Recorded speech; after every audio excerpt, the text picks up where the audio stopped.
When is it right to fight? With the tragic outbreaking of the war in the Middle East, with missiles flying and people dying, Christians need to carefully consider, in the light of Scripture, when is it right to fight? And next week we will deal with the causes, the consequences, and the catastrophe of the war in Iran. But I thought you'd be interested first, before we get into subject for tonight, to see that this Ayatollah, the one who just got wiped out, he was called my leader by Nelson Mandela. I don't know if you can hear this, but this is a poor quality that's been discovered. But this is Nelson Mandela embracing the Ayatollah, calling him my leader.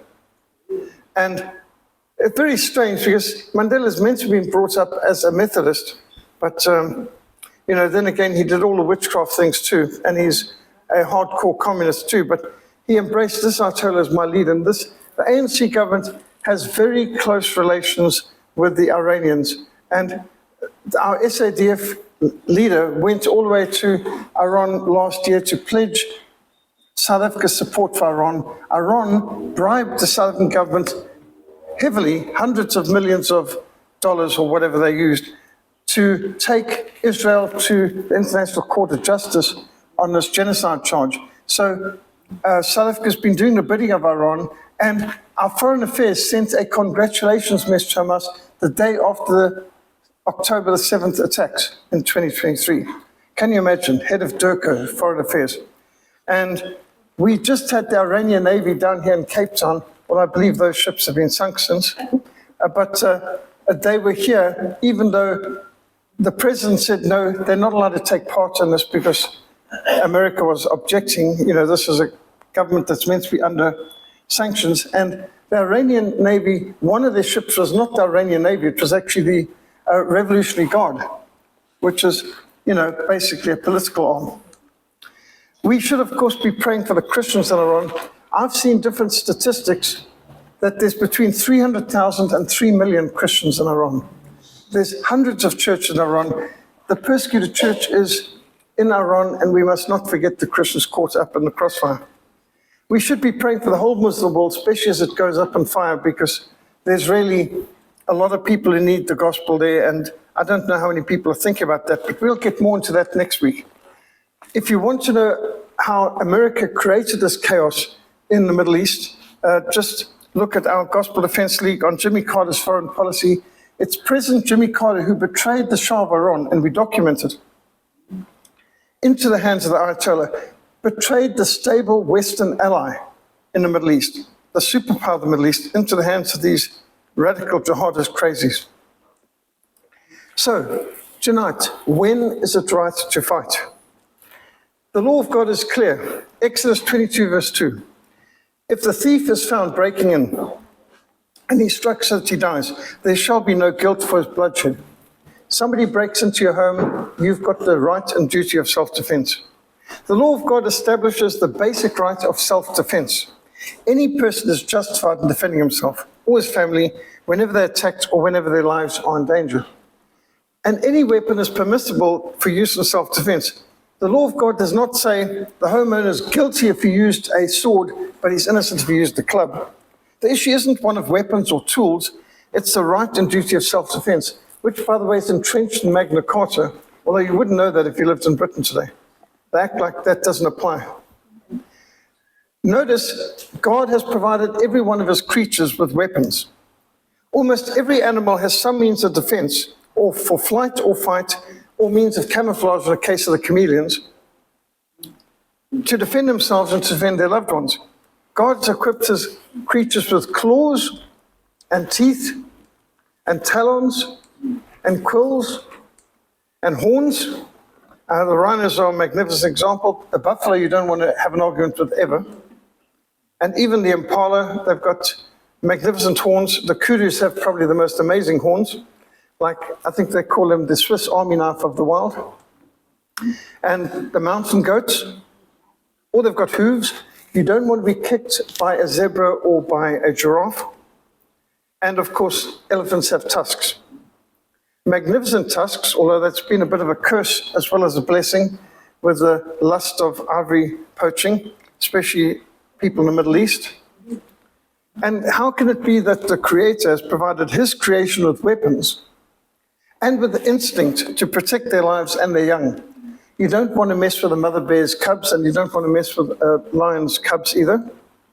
But Bible-believing, born-again, spirit-filled, names written in the Lamb's Book of Life Christians are expected to be pacifist doormats. I mean, is that possible? Like salt that's lost its savor, good for nothing except to be thrown outside and trampled underfoot. There are times when we must stand up, when we must step out, when we must speak up and fight the good fight of faith. The scripture teaches that we need to be ready to defend our family, to defend our faith, and to defend our future. 1 Timothy 5 verse 8, but if anyone does not provide for his own, especially for those of his household, he has denied the faith and he's worse than an unbeliever. I would go further. He's not just worse than an unbeliever, he's worse than an animal. Anyone who fails to provide protection for his family has denied the faith and is worse than an unbeliever. In fact, those who refuse to protect the young are worse than an animal. What animal won't fight to protect their offspring? And so to think there are people out there who, I've actually had people say, if my wife was being attacked, I'd just pray. Like, I'd say to the wife, get yourself another boyfriend, husband, or whatever, because he's worthless. A man who won't fight to protect his beloved is not worthy of anyone's trust. Our Lord Jesus told his disciples, he who has no sword, let him sell his garments and buy one. It's super important to have a sword. Pacifism is in historic defiance of Christian teaching. The 39 Articles, the foundational statement of the Church of England, states clearly in Article 37, it is lawful for Christian men to carry weapons. The Westminster Catechism, which is considered the finest expression of biblical teaching, states under the Sixth Commandment, the prohibition against murder requires as our duty all careful studies and lawful endeavors to preserve the life of ourselves and of others by resisting by just defense against violence, protecting and defending the innocent. So when I'm at the shooting range or I'm at the historic European martial arts doing sword fighting training, I'm obeying the Sixth Commandment, which is all careful studies, all lawful endeavors to preserve the life of yourself and of others. And we look forward to that day when we can use our skills to protect the innocent. Proverbs 25 verse 26 declares, like a muddied spring, like a polluted well is a righteous man who gives way to the wicked. It is always unrighteous to do nothing when somebody is being threatened. When St. James Church of England in Kenilworth, just a few kilometers down the road here, when they were attacked by upper terrorists of the Pan-African Congress, 25th of July 1993, one of our missionaries was in the congregation and Shaul returned fire. He injured the terrorist who was spraying the congregation with his assault rifle standing in the doorway. This resistance by one single member of this congregation with a snub-nosed .38 revolver caused the terrorists to break off the attack and flee. And by the way, it didn't just save the lives of the 1,400 odd people in the church that day, because it was the terrorist plan to bolt the doors and to throw petrol bombs and to burn the congregation with the congregation forced to stay within. That they were planning immediately after St. James attack to go down the road to Christchurch, Kenilworth, the Anglican church, and attack them. They're also a very popular church in Kenilworth. So there were going to be 2 attacks at night. And because they met resistance from one person at the first target, they cancelled the second attack. Nehemiah 4 verse 14, do not be afraid of them. Remember the Lord who is great and awesome, and fight for your brethren, for your sons, your daughters, your wives, and your houses. That's a command. So just as personal or family or church defense is necessary, so too there are times when national defense is required. Deuteronomy 28 states, now it shall come to pass, if you diligently obey the Lord, the voice of the Lord your God, to observe carefully his commandments, which I command you today, the Lord your God will cause your enemies who rise up against you to be defeated before your face. They shall come up against you one way, they will flee before you 7 ways. So victory in battle is one of the promises or blessings offered for those who obey God's covenant. The great Christian theologian, Augustine of Hippo, that's North Africa. He was a Christian in North Africa back in the 4th century, one of the greatest theologians of the first millennium. Augustine taught Christians can be soldiers and serve God honorably. Now, there are different views. There's pacifism, there's utilitarianism, there's realism, but the just war theory is a kind of middle balanced perspective. And St. Augustine distinguished between private retaliation, which is always forbidden, and those who pursue war against those who are a threat to peace and to lives and property of others. So Augustine spelled out the Christian criteria for a just war, which has been accepted by Christians for the last 1,400 years. This involves three aspects. Jus ad bellum, a just cause for the war. Jus in bello, just conduct during the war. And jus post bellum, a just conclusion to the war. So a just war demands a just cause. Innocent life must be in imminent danger, and intervention must be to preserve life. Only duly constituted authorities may wage war. You can't just declare your own war. It's got to be an authority, a magistrate, governor, premier, king, president, prince. You've got to have authority to declare the war. War must be a last resort, only after exhausting all peaceful means. There must be a reasonable probability of success to justify involvement in a war. You might have a just cause, but if you've got no hope of victory, it's not justified to endanger other people's lives and cause a lot of havoc if you don't have a good, reasonable chance of success. And just conduct in a war requires that the war must be limited to military targets, not endangering civilians.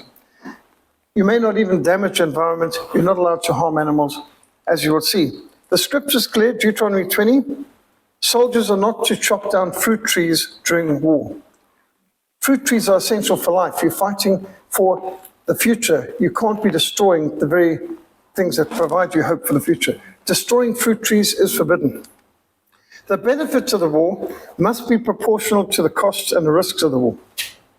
You think of some wars where it just costs too much. In a just war, there must be a clear distinction between combatants and non-combatants. This is a famous monument in Bloemfontein at the Women's Monument, the mobilization. The farmer or commando heads off to war, leaving his wife literally holding the baby. Now, in most wars, the men take the risks and the men do most of the dying, but not in the Anglo-Boer War. In the Anglo-Boer War, the British and Commonwealth or Empire armies, which included the Canadians and Australians, targeted the civilians because they failed to defeat the Boer commandos in the field, so they took the war to the wives and children back home. And it took the British humanitarian Emily Hobhouse to expose this. And they even document, here's Australian soldiers documenting themselves looting a Boer farmhouse. And they document themselves burning and blowing up farmhouses. 30,000 farms, homes were destroyed by the British and Imperial armies in the Anglo-Boer War. Maybe you like Downton Abbey. My wife was a real fan of Downton Abbey. And you never hear details, just Lord Grantham and his butler fought in South Africa. But they don't say what they did. Well, how could they? You know, how would it sound? You know, we burned down farmhouses, we killed vast amounts of domestic animals. They killed millions of cattle, goats, sheep, chickens. They destroyed vast fields. They poisoned wells. You know, that was most of what they did there. So Downton Abbey would not look very heroic if they spelled out what we did in South Africa. They documented burning people's wagons, dynamiting homes. Can you imagine that they would document this themselves? Burning down churches. What's this got to do with a just war? There's nothing just about the war.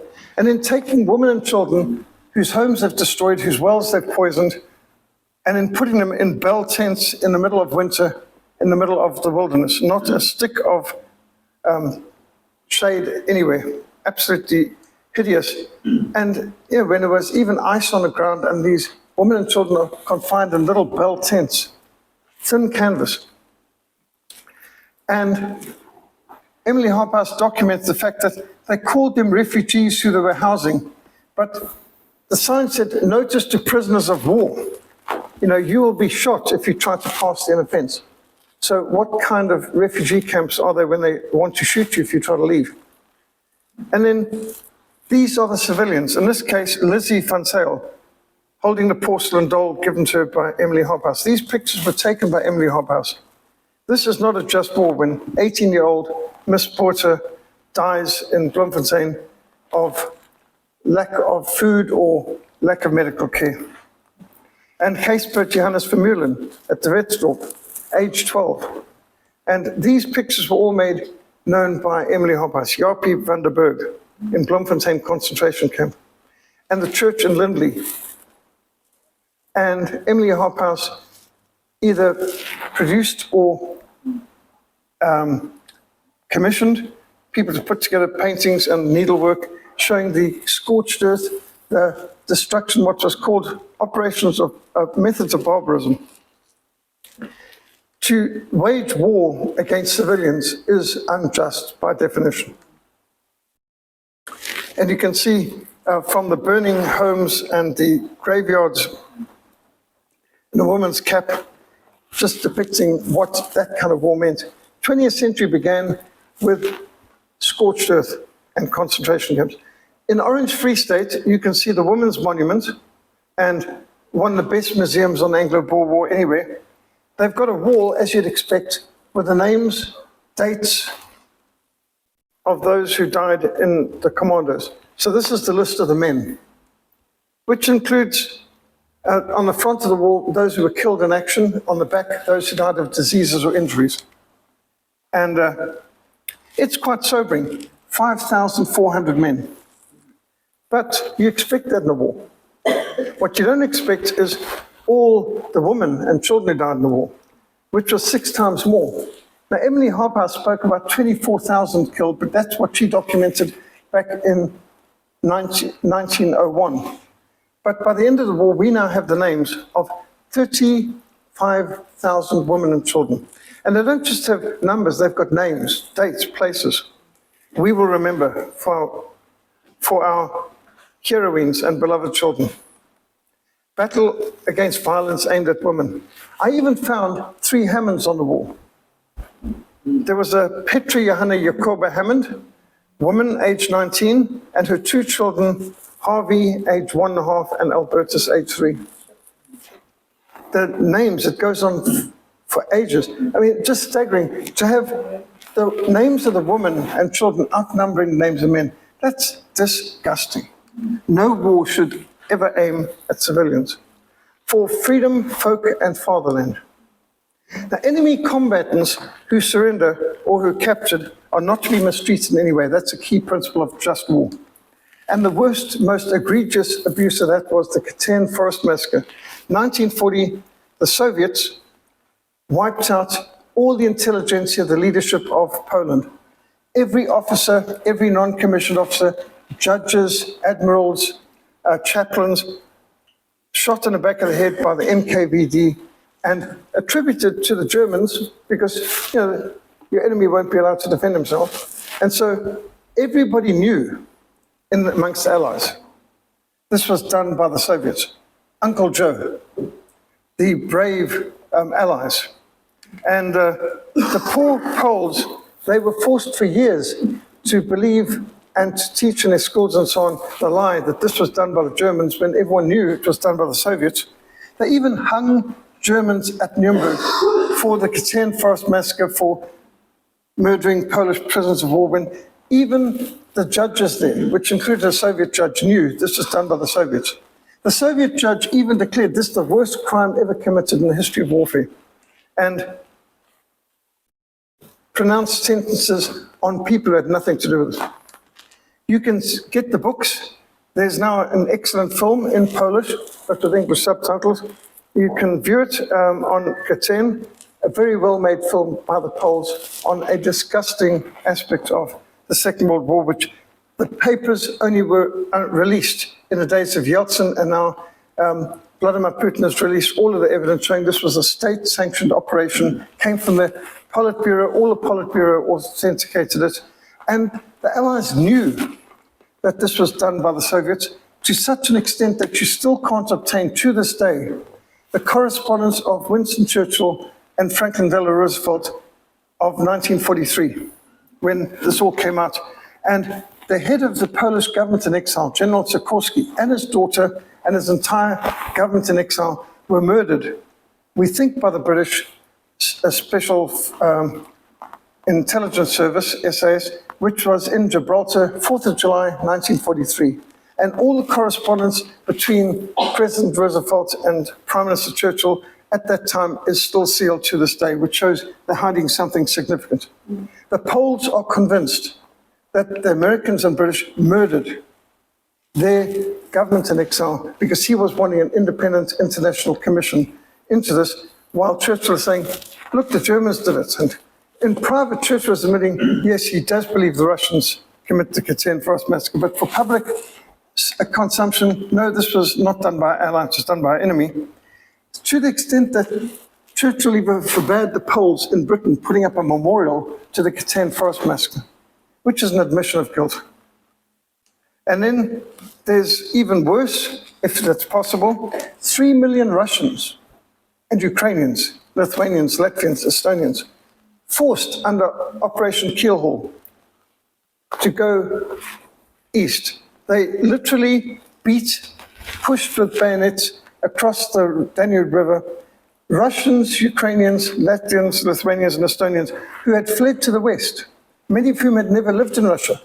Some were children of Russians who'd been born in Western Europe. But according to the Yalta Agreement, all our Russians, East Europeans, were to be pushed into the hands of the NKVD of the Soviets, most of whom were shot as they crossed the border, as they went across the Danube into the hands of the Soviets. And the rest died as slave labor in the Arctic hellholes of the Gulag Archipelago. And then James Bark, a French journalist from Canada, uncovered a staggering fact. Do you know that the Germans lost more soldiers as prisoners of war after the war was over than they did during 6 years of war? The Germans fought on 6, maybe 7 fronts, if you include up in Norway, all the way down to Greece. They were fighting on every front, and despite losing something like 2 million soldiers in battle, they lost more men after the war in prison camps, 1.1 million in American prison camps under Eisenhower. And that's other losses. They showed how Eisenhower hid this atrocity by having a category called other losses. And other losses was basic, and he abolished the category of prisoner of war, POWs, and made them DEFs, disarmed enemy forces. And there were other losses amongst the DEFs, and that was 1.1 million German prisoners of war in American hands who were starved to death in the Rhine lager concentration camps, which are open air camps. The Red Cross complained they had food, they had water, they had medicines. They were trying to get to the prison camps. They said throughout the war, we had access to every German prison camp and concentration camp, whether it was a prisoner of war camp or whether it was concentration camps. The Swiss Red Cross had access to them all and was able to take parcels, food, medicine, supplements, and investigate, taking in also and taking out letters, communications, but they had no access to the German prison camps in the American hands in the Rhineland. And James Bark then followed this up with another shocking expose. 15 million German civilians killed after the war was over. Either died of starvation or in forced removals, the biggest forced removals, ethnic cleansing in history. The Germans living in Poland, Czechoslovakia, Yugoslavia, wiped out, either massacred or starved, forced onto the road, and where they were often just hacked to pieces or on the road trying to move back to Germany. And the treatment of the German civilians after the war, so shocking. Quite aside from 2 million killed by the bombings during the war, bombings of the city, sorry? Dresden. Like Dresden, which was hundreds of thousands. It was a swollen refugee city with vast amounts of hospitals. So this obviously is not a just war. Black Book of Communism documents 100 million people, 66 million of which were Christians, killed in the Soviet Union and communist Eastern Europe. And that's just between 1970 and 1991.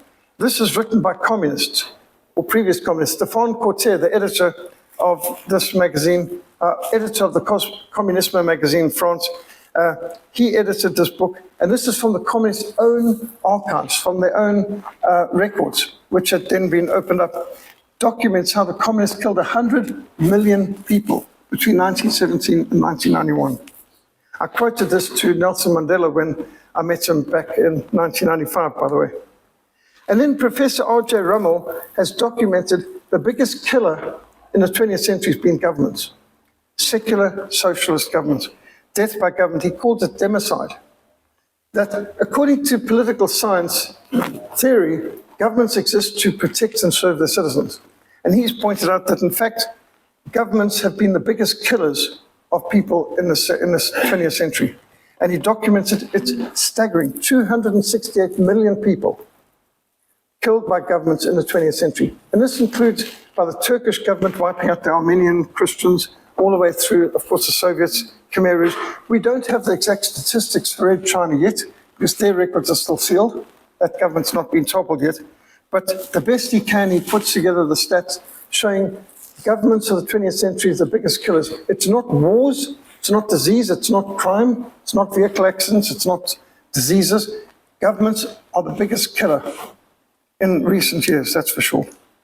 Now, military necessity should be governed by the principle of minimum force. And there was a time that there was a chivalry where a war between nations and armies would be settled by two champions. Classically, in the Middle Ages, you might have a knight from each side representing their interests. And most famously, David versus Goliath, the great Philistine giant. Minimum force. Every means must be taken to limit excessive and unnecessary death and destruction. And non-combatants may not use weapons or methods of warfare which are evil. There are some methods that are totally unacceptable. There's limits to what you can do and how you're meant to fight. And that's why there were strict rules of conduct, even in the Middle Ages. A just war must be concluded with a just peace. Revenge is not to be permitted. Just think of the brave Joan of Arc, that courageous French girl who led the French armies to victory, only to be treacherously betrayed by her own side. The very king she put on the throne betrayed her into the hands of the British, who then rigged we can't call it a kangaroo court because they don't have kangaroos in Europe, but it was a rigged trial where she was condemned as a heretic and burned at the stake. Just because of revenge, Joan of Arc had led the French armies to victories, and as a result, there was a vindictiveness to get back at her. And interesting, the Pope at that time condemned her as a heretic, and the Pope more recently declared her a saint. Just shows how the church, which is infallible, can change their mind on something as basic as that. I mean, Joan of Arc is recognized now as a heroine, but she was at that time condemned as a heretic and a witch and burned. Life and property must be respected. The rule of law must be upheld. One of the worst atrocities of the 20th century is the genocide of the Armenian Christians.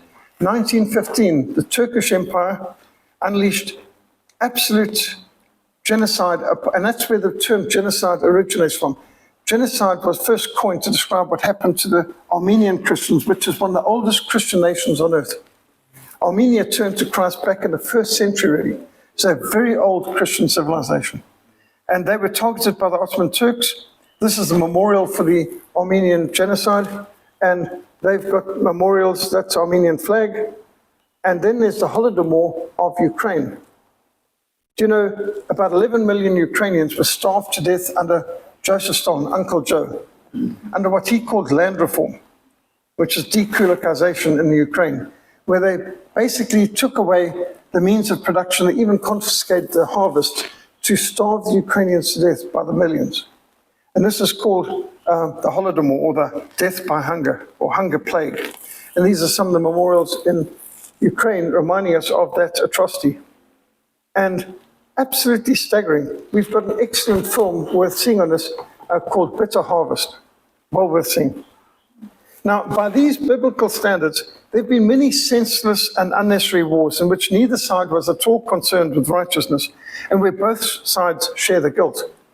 And I know we've got a lot of glamorization in the English-speaking world of the Charge of the Light Brigade, but that's a classic example of an unjust war with a lot of meaningless sacrifices made. Now, the First World War I've got to add into the list of unnecessary wars. You know, you had an Austrian Archduke and his wife murdered on their 10th wedding anniversary in Sarajevo, and Austria's got a conflict with this rogue terror-sponsoring state of Serbia. But how did that involve Britain? How did that involve Germany? How did that involve Russia? How did that involve Rhodesia and South Africa? I was in Britain in 2014 for the 100th anniversary of the First World War, and I saw the beginning of this amazing living memorial. At the Tower of London, they had these poppies. These are ceramic poppies, and they prepared over 800,000 of them, one poppy for every British, Canadian, Australian, New Zealand, Rhodesian, or South African soldier who died in the First World War. And it was well organized, and volunteers planted them, and people paid for them. They're about £10 a poppy. And the profits were going to go to the Soldiers' Retirement Fund, a very well organized living memorial. But every night they would read out the names of people who died in the First World War, and they did this from the 4th of August, when war was declared, through till the 11th of November. Every night, and they're reading out these names, and people came, and notice how thoughtfully it is, even representing those who died in the air, the first air war. And people came every night to listen. And it was just overwhelming. I don't know what other people were thinking, but when I saw this, I saw red. What did these poor, brave men die for? Fighting for a terrorist-sponsoring state like Serbia, who had murdered an heir to the throne and his wife in Sarajevo. You know, what were we doing in this war? What did this have to do with Rhodesia? What does this have to do with Canada? What does this have to do with anyone? And lots of sacrifice, and nobody's questioning the courage of the men involved. I went to Ypres, where most of the British Army is buried, and I counted 65 Hammonds on the wall. And when you see names on the wall, it means they couldn't recover the body, because 85% of casualties in the First World War were artillery barrages. And so in many cases, they couldn't even find the body to have a grave. If there's a grave, they've got a name on the gravestone. If they couldn't find the body, the name's on the wall. Well, after a while, going to these walls and counting the number of Hammonds on the walls, I went to the British and Commonwealth War Graves Commission. They informed me 480 Hammonds died in the First World War for king and country, or for Serbia, as the case may be. So on the 11th of November, we always turn off our lights and light a candle. And this was practiced worldwide in 2014 on the 100th anniversary of the outbreak of the First World War. And my father's helmet from the 8th Army, which is in the cabinet here. My father served all 6 years of the Second World War in the 8th Army, so he was one of the desert rats. However, you can also discern in history many necessary wars which were defensive and just. Top of the list in my thought would be the Battle of Tours, AD 732 in France, was one such landmark battle. Charles Martel, the Hammer, rallied the Christian soldiers of Europe on the plains of Poitiers in the Battle of Tours, which is sometimes called the Battle of Poitiers. And they formed a shield wall, and they withstood, courageously standing firm. They resisted 6 furious charges of the Muslim cavalry. But that was the high watermark of the Muslim advance, and they were turned back. You can see why Charles Martel was called the Hammer. And they routed the Muslim armies and sent the jihadists fleeing back across the Pyrenees Mountains into Spain.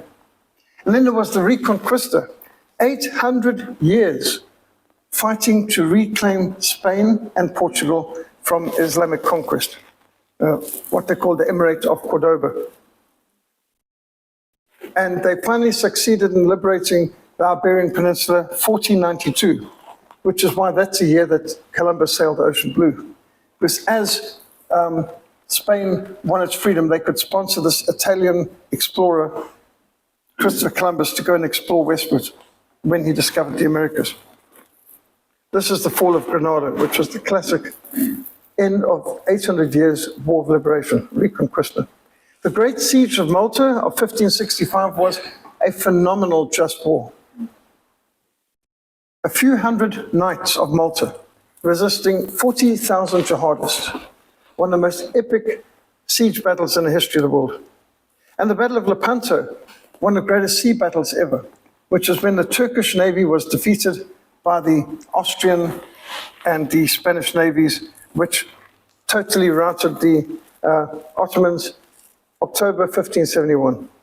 And these were other vital defensive battles which protected Europe from being overwhelmed by Islamic invasions.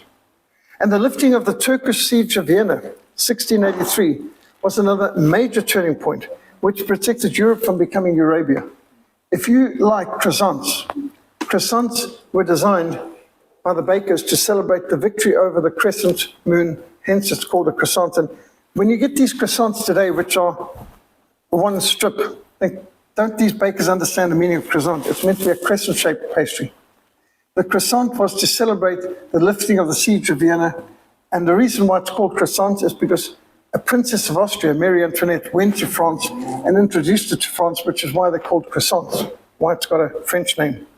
And if you like cappuccinos, after the defeat of the Turkish armies, the Austrians from Vienna discovered lots of coffee in the tents of the abandoned camps of the Turks, and a cappuccino monk opened up a coffee shop in Vienna, and hence you have cappuccinos, all dating back to them. They had the Turks for breakfast. Deuteronomy 20, the Bible says, when you go out to battle, it's not if, it's when you go out to battle against your enemies and see horses and chariots and people more numerous than you, do not be afraid of them. For the Lord your God is with you, who brought you up out of the land of Egypt. So it shall be when you are on the verge of battle, that the priest shall approach and speak to the people. And he shall say to them, Hear, O Israel, today you are on the verge of battle with your enemies. Do not let your heart faint. Do not be afraid. Do not tremble or be terrified because of them. For the Lord your God is with you. He is the one with you to fight for you against your enemies, to save you. So when you go to war, Deuteronomy 20 authorizes the chaplains effectively to prepare the soldiers.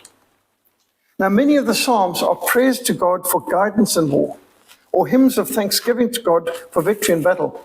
And I experienced that in the South African Army because every morning we would tend to have a Bible reading and prayer. Laat ons lees en bid. And as we took off our berets, they would read normally a psalm. And before we went on an operation across the border in Angola, the commander would normally have a psalm printed on a card with a prayer for us, and it would be distributed to every soldier before we crossed the border. And you think how many of the psalms are written by soldiers, for soldiers, before or after battle? The scriptures reveal God is a God of war, or the Lord of hosts, as the Bible often says. He's also God of peace, yes, he's the Prince of Peace, because he is primarily a holy God of justice. On occasions, God not only permitted war, he commanded war, such as taking a promised land. In the Bible, military defense against invaders is given the same status as capital punishment for murderers. You know, nobody wants to have an amputation, but sometimes it's necessary to amputate a limb to save the body. One of my uncles spent 10 years in a Soviet concentration camp in the Gulag on the Eastern Front. And when I saw him first, he didn't have his left hand. His hand had been lost due to gangrene in the Arctic hellhole. Very creepy for a boy of 10 years old to meet an uncle who's missing a hand. But it saved the whole body. And at one point, my mother needed to have her leg amputated because of gangrene. And she was losing her leg, but she would have died if she hadn't had the leg amputated. And we saw her go from being gray to recovering healthy color again after the amputation. There's no doubt the amputation saved her life. Any civilized society needs to amputate itself from those who want to destroy the innocent. And that's what capital punishment is for. If all the people with a conscience refuse to fight, it'll leave the battlefields in the hands of men without a conscience. And battlefields are bad enough, even with people with a conscience. I mean, you just think, my ancestors who were fighting in the First World War, they stopped for Christmas to sing Christmas carols to one another because there were Christians on both sides. I mean, it's tragic that Christians were fighting one another, but you can have a bit of a decency in the army if there's Christians on both sides. My father said in North Africa, after battles, they regularly would help one another. Africa Corps would be treating their casualties, their medics would be treating Africa Corps casualties. He said there was a respect between the Africa Corps and the Desert Rats, and there was a real concern for one another. In fact, my father said, we felt closer to our enemy than we did to our family and friends and home, government back home. He said, the people back home in England, they didn't understand what we were facing, but the Africa Corps did.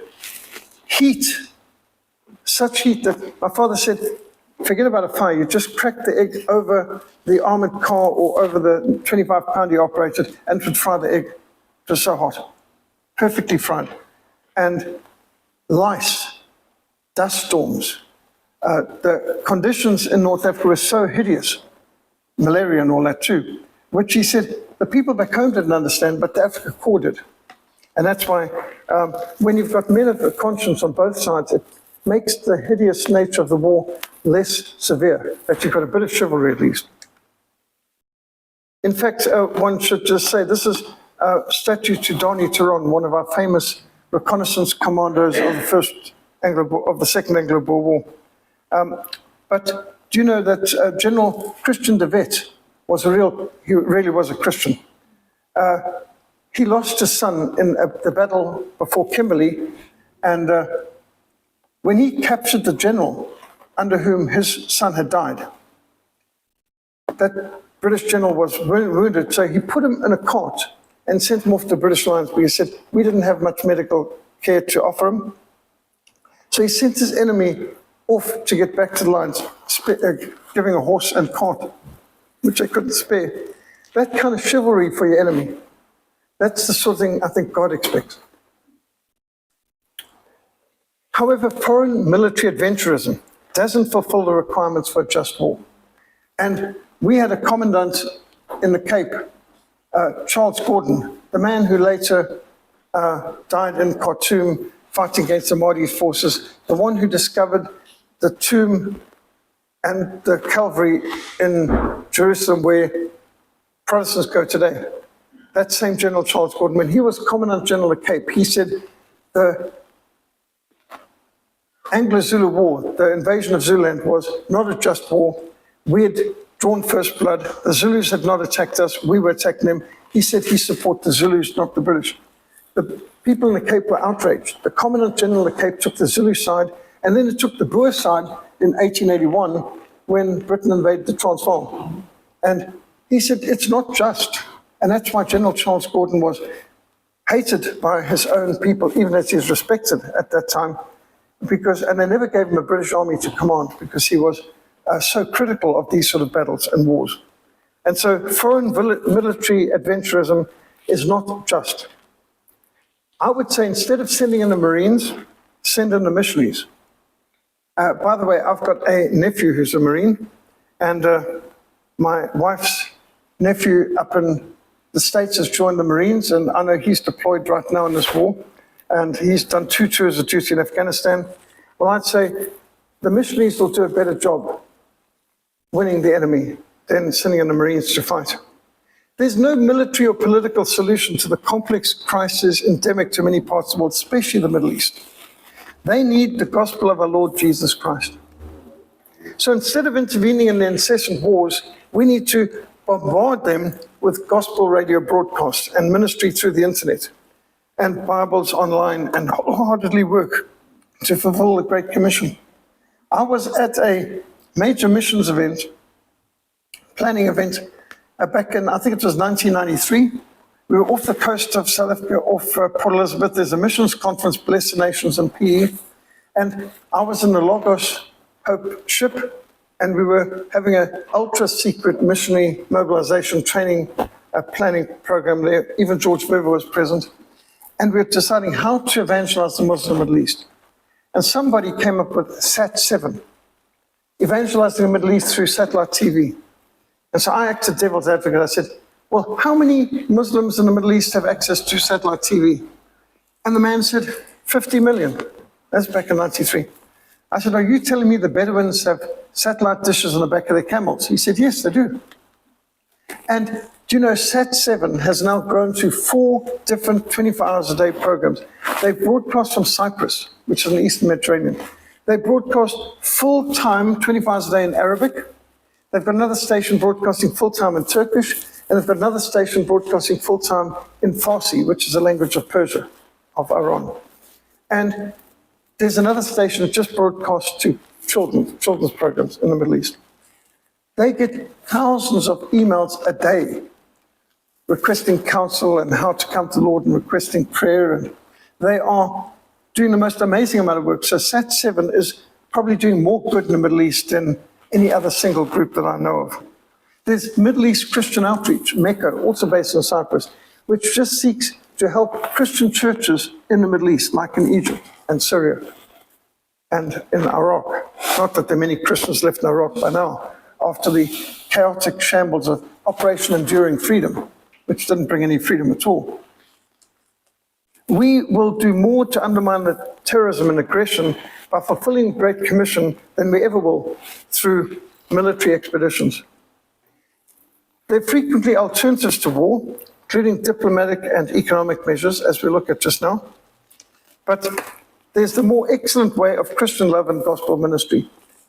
I feel very good about winning Muslims to Christ because David was a conqueror. David killed Goliath, the Philistine. But Jesus is more than a conqueror.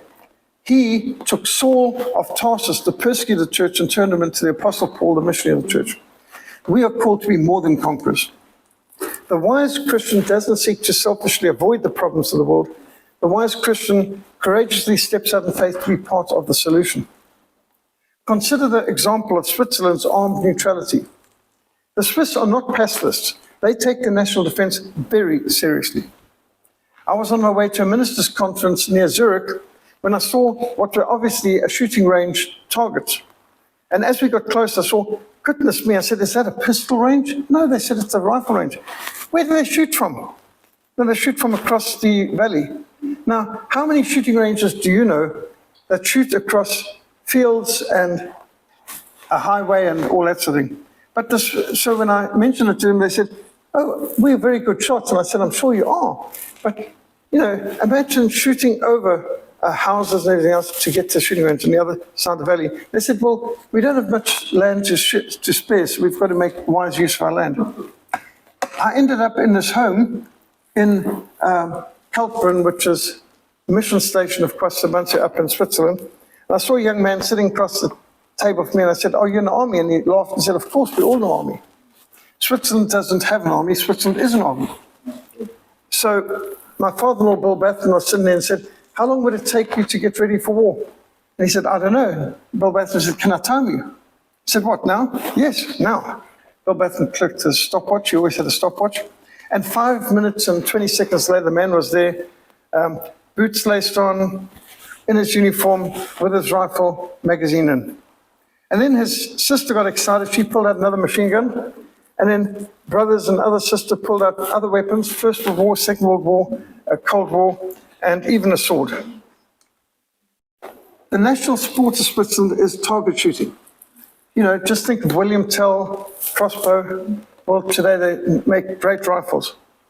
And Switzerland doesn't just make great chocolate and great cheese and clocks, they make great rifles. When you've shot a Swiss rifle, you're spoiled. I mean, I must say, having shot with the Swiss rifles, the American M16 just seems like a plastic toy. And every Saturday, the hills are alive with the sound of gunfire. Now, every man must serve an army.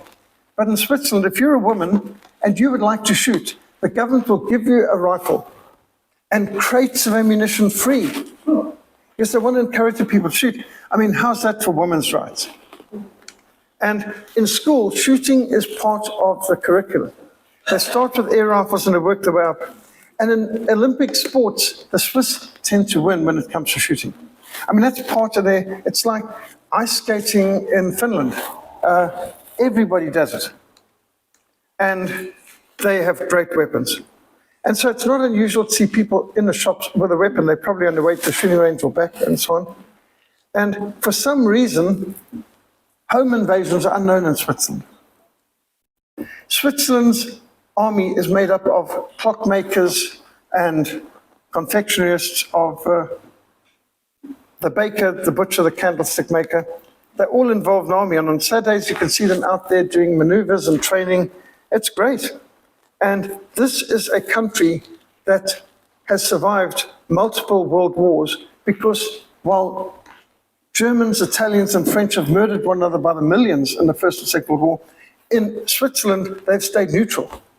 And while you go to cities all over Europe, you can see ultra-modern buildings next to a few old buildings. In Switzerland, you get beautiful old buildings because they haven't bombed their cities to pieces like the people in most of Europe have done.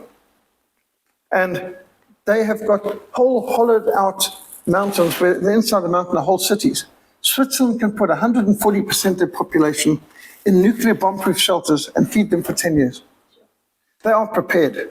They live in a continent of conflict and chaos where there have been multiple wars, but they maintain their neutrality by armed neutrality. If you want peace, prepare for war. Another great quote in Switzerland, peace through superior firepower. You have your point of view, and I have mine. I don't think you want to argue with the Swiss. But their primary involvement in foreign conflicts is sending in humanitarian relief, such as through the Red Cross. When I've had people in America saying, you know, they hate us because we're free, and I say, rubbish. They hate you because you bomb them. If you'd stop bombing them, people wouldn't hate you so much. Nobody hates the Swiss because the Swiss don't bomb them. The Swiss are only involved in helping people in conflicts. And Henry Dunant, an evangelical Christian, inspired by the parable of the Good Samaritan, he started the Red Cross. And when you go into the International Committee of the Red Cross Museum in Geneva, as I have, the first exhibit is the New Testament of Henry Dunant. And then there's scripture verses, you know, love your neighbor, love your enemy, go and do likewise, heal the sick, preach the gospel. That's in the ICRC's museum. Henry Dunant started the Red Cross in response to the commands of Christ. Now, America's first president, George Washington, in his farewell address, cautioned Americans against entangling alliances. He warned them never get involved in Europe's wars. Well, wouldn't it be nice if some American presidents had paid attention to that advice? He said, we came across the Atlantic to get away from Europe's wars. Don't get entangled in them again. US President Theodore Roosevelt intervened in the Russian-Japanese War of 1905, but not as a belligerent. He didn't take sides. He negotiated a peaceful end to that tragic conflict. And, you know, here were two great empires wiping one another out in great enthusiasm, and President Roosevelt of America actually worked hard to bring these nations to the peace table and succeeded and won a Nobel Peace Prize for that, back when that meant something. Now, during the height of the Cold War, we were involved in a Just War in Rhodesia. It was the hot part of the Cold War, and it was a sharp end of the Cold War. But in Rhodesia and Southwest Africa, we were fighting a just war, defending these peaceful nations from communist terrorist attacks. You couldn't have had a more just war than defending villages from being kidnapped, murdered, landmines, and all the rest of it. We held the line against Soviet expansionism. And I'm very proud to have been part of that conflict. Yet during our Bible study and prayer meetings in the South African Army, the Lord gave me a vision of responding to communist hate with Christian love. They, the communists, were sending terrorists to us, like in this case, SWAPO. We needed to send missionaries to them. I asked our prayer group, how many missionaries has South Africa sent to Russia? How many missionaries has South Africa sent to Cuba? They are smuggling in landmines, limpet mines, and grenades. They are sowing terror in our communities. We need to smuggle Bibles and Christian books into their territories, and our Bibles will be more destructive to their communism than their bombs are to our societies. We need to win converts from the communists. We need to make disciples. We need to undermine the communist tyranny with the fulfillment of the Great Commission. This is, again, one of my favorite pictures. Those who come here often see I use this quite often. It's an idol of Vladimir Lenin in Addis Ababa, toppled, 1991, when Mengistu's Red Terror government was overthrown. Love to see idols on the ground. The local people in Addis Ababa said the only good thing about the statue is that Lenin looks like he's walking to the airport. Now, this year marks 44 years of Frontline Fellowship's cross-border missions into war zones and restricted access areas. Yes, we've been bombed, rocketed, strafed, we've been imprisoned, had a whole lot of these things happen over the years, but it's been worth it.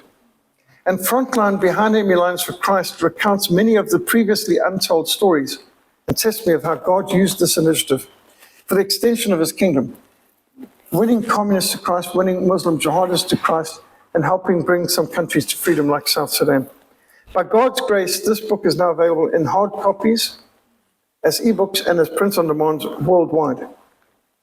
Ecclesiastes 3 tells us, this is one of the most beautiful pieces of poetry in the Bible. And some of you might have heard the Seekers, the Australian group, singing this. And it's lovely put to song too. For everything there's a season, a time for every purpose under heaven. A time to be born and a time to die. A time to plant and a time to pluck what is planted. A time to kill and a time to heal. A time to break down and a time to build up. A time to weep and a time to laugh. A time to mourn and a time to laugh. A time to dance. A time to cast away and a time to gather. A time to embrace and a time to refrain from embracing. A time to gain and a time to lose. A time to keep and a time to throw away. A time to tear and a time to sow. A time to keep silence and a time to speak. A time to love and a time to hate. A time of war and a time of peace. He has made everything beautiful in its time. Also, he has put eternity in their hearts. There are times when sinful men need to be restrained by laws and by force. Just think of Gideon's 300. Liberty needs to be defended.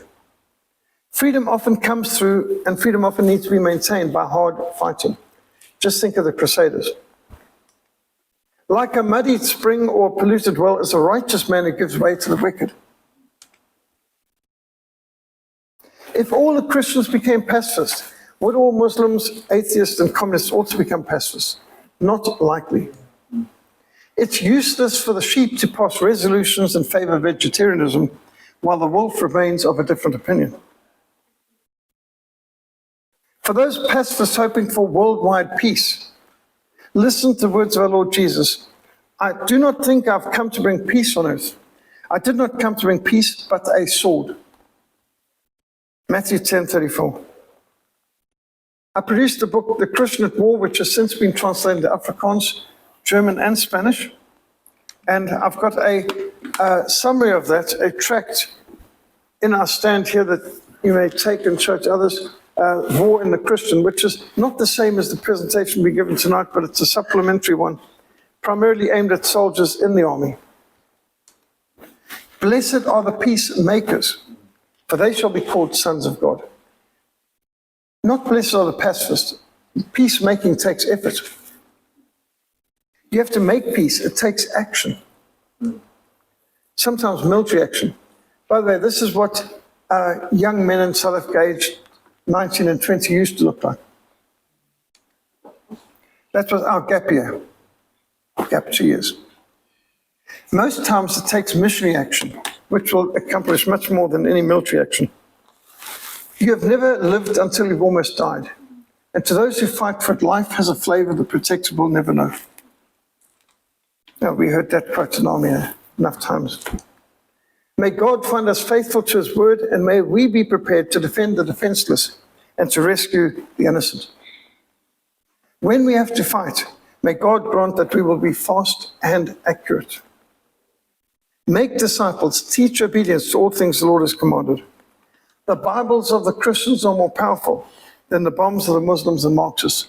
I first heard that quote in Sudan. We'd just been bombed at a church service that morning, and along came a SPLA South Sudanese officer, and he said to me as he saw the bombed out area, trees blown over, bomb craters, shrapnel lying around the ground. And he said the Bibles of the Christians are more powerful than the bombs of the Muslims. And that's so true. Go into all the world, preach the gospel to every creature. The day will come when every knee will bow and every tongue will confess that Jesus Christ is Lord, to the glory of God the Father. Isn't this a lovely picture?